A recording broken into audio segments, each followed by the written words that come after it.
after a huge overnight sell-off last night.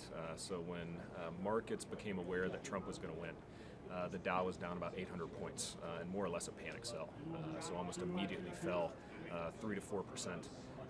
And then subsequently recovered overnight. So by the time markets opened for trading in New York, the Dow actually was up. We didn't elect a dictator, so he can't come in and change the United States of America. So we have a deep system of checks and balances, and a lot of what people say while they're running for president is not enacted when they become president. So everyone woke up this morning and went back to their jobs, and business as usual. So yes, the markets have recovered, and I think it's business as usual going forward.